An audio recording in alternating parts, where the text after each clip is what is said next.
अथ उत्पन्ना एकादशी व्रत महात्म्य एवं कथा। श्री सूत जी बोले, हे मुनियों, विधि सहित इस एकादशी महात्म्य को भगवान श्री कृष्ण ने कहा था। भक्त जन ही इस व्रत को प्रेम पूर्वक सुनते हैं और इस लोक में अनेकों सुखों को भोग कर अंत में विष्णु पद को प्राप्त करते हैं। श्री सूत जी ने कहा, हे प्रभु, इस एकादशी व्रत का महात्म्य क्या है? इस व्रत को करने से क्या पुण्य मिलता है और इसकी विधि क्या है, सो आप मुझसे कहिए। ऐसा सुनकर श्री कृष्ण भगवान ने कहा, हे अर्जुन, सबसे पहले हेमंत ऋतु के मार्गशीर्ष महीने में कृष्ण पक्ष की एकादशी का व्रत करना चाहिए। दशमी की शाम को दातुन करनी चाहिए और रात को भोजन नहीं करना चाहिए। एकादशी को सुबह संकल्प नियम के अनुसार कार्य करना चाहिए। स्नान करने से पहले शरीर पर मिट्टी का लेप लगाना चाहिए। स्नान के बाद धूप दीप नैवेद्य से भगवान का पूजन करना चाहिए। रात को दीपदान करना चाहिए। ये सत्कर्म भक्ति पूर्वक करने चाहिए। उस रात को नींद और स्त्री प्रसंग को त्याग देना चाहिए। एकादशी के दिन तथा रात्रि में भजन सत्संग आदि शुभ कर्म करने चाहिए। उस दिन श्रद्धा पूर्वक ब्राह्मणों को दक्षिणा देनी चाहिए और उनसे अपनी गलतियों की क्षमा मांगनी चाहिए। धार्मिक जनों को शुक्ल और कृष्ण पक्ष की दोनों एकादशियों को एक साथ समझना चाहिए। उनमें भेद मानना उचित नहीं है। ऊपर लिखी विधि के अनुसार जो मनुष्य एकादशी का व्रत करते हैं उनको शंखोधार तीर्थ एवं दर्शन करने से जो पुण्य मिलता है वह एकादशी व्रत के पुण्य के 16वें भाग के बराबर भी नहीं। व्यतिपात योग में, संक्रांति में तथा चंद्र सूर्य ग्रहण में दान देने से और कुरुक्षेत्र में स्नान करने से जो पुण्य प्राप्त होता है वही पुण्य मनुष्य को एकादशी का व्रत करने से प्राप्त होता है। जो फल देवपाठी ब्राह्मणों को 1000 गौदान करने से मिलता है उससे 10 गुना अधिक पुण्य एकादशी का व्रत करने से मिलता है। 10 श्रेष्ठ ब्राह्मणों को भोजन कराने से जो पुण्य मिलता है वह एकादशी के पुण्य के 10वें भाग के बराबर होता है। निर्जल व्रत करने का आधा फल एक बार भोजन करने के बराबर होता है। उपरोक्त कोई सा एक व्रत जरूर करना चाहिए। एकादशी का व्रत करने पर ही यज्ञ दान तप आदि मिलते हैं, अन्यथा नहीं। अतः एकादशी को अवश्य ही व्रत करना चाहिए। इस व्रत में शंख से जल नहीं पीना चाहिए। मछली सूअर तथा अन्य एकादशी के व्रत में वर्जित है। एकादशी व्रत का फल 1000 यज्ञों से भी अधिक है। ऐसा सुनकर अर्जुन ने कहा, हे भगवान, आपने इस एकादशी के पुण्य को अनेक तीर्थों से श्रेष्ठ तथा पवित्र क्यों बतलाया है, सो सब आप विस्तार पूर्वक कहिए। भगवान बोले, हे अर्जुन, सतयुग में एक महाभयंकर दैत्य हुआ था। उसका नाम मूर था। उस दैत्य ने इंद्र आदि देवताओं पर विजय प्राप्त कर उन्हें उसके स्थान से भगा दिया। तब देवेंद्र ने महादेव जी से प्रार्थना की, हे शिव शंकर, हम सब देवता मूर दैत्य के अत्याचारों से दुखित हो मृत्युलोक में अपना जीवन व्यतीत कर रहे हैं। अन्य देवताओं की हालत का तो मैं वर्णन ही नहीं कर सकता। आप कृपा कर इस महान दुख से छूटने का उपाय बतलाइए। शंकर जी बोले, हे देवेंद्र, आप विष्णु भगवान के पास जाइए। इंद्र तथा अन्य देवता महादेव जी के वचनों को सुनकर क्षीर सागर गए, जहां पर भगवान विष्णु शेष शैया पर शयन कर रहे थे।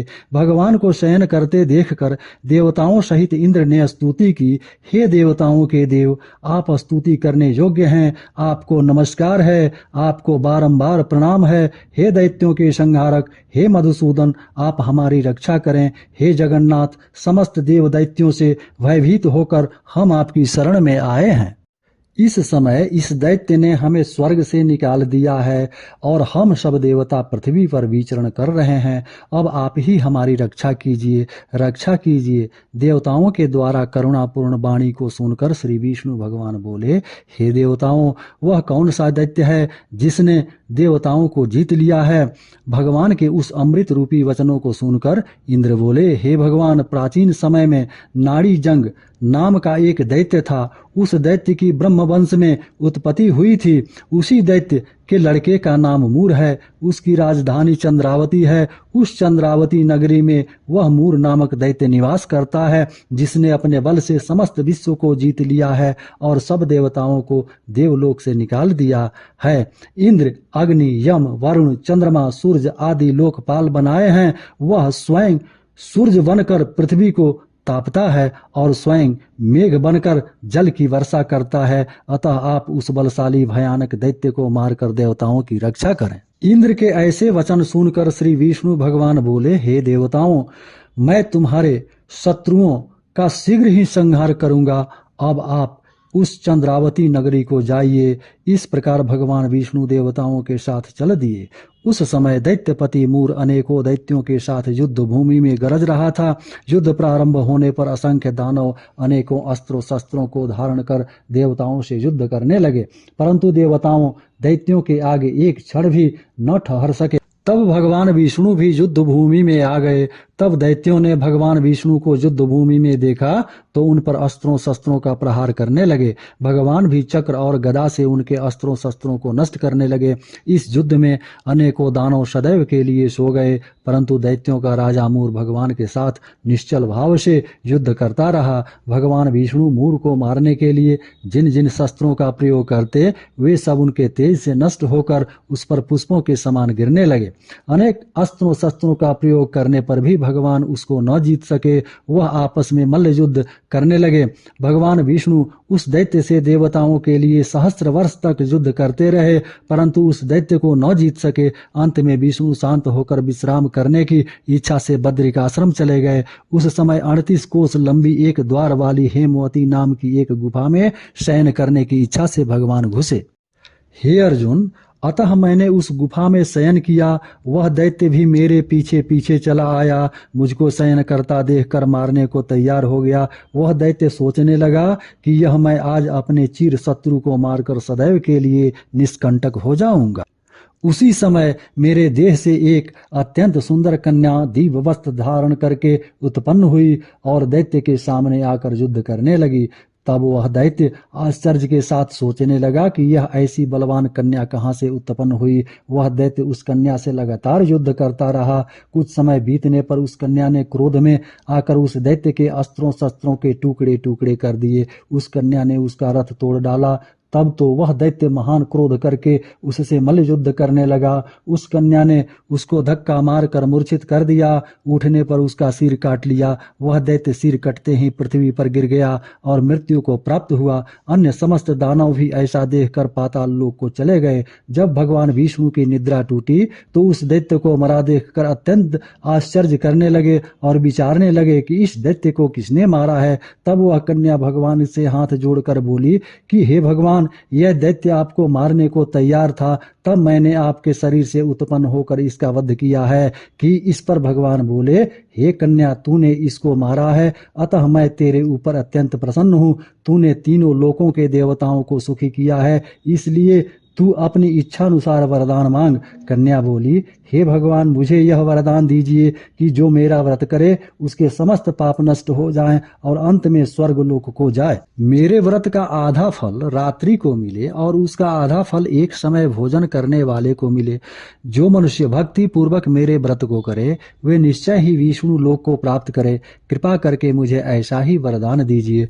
जो मनुष्य मेरे दिन तथा रात्रि को एक बार भोजन करे वह धन धान्य से भरपूर रहे। इस पर भगवान विष्णु उस कन्या से बोले, हे कल्याणी, ऐसा ही होगा। मेरे और तेरे भक्त एक ही होंगे और अंत में संसार में प्रसिद्धि को प्राप्त होकर मेरे लोक को प्राप्त करेंगे।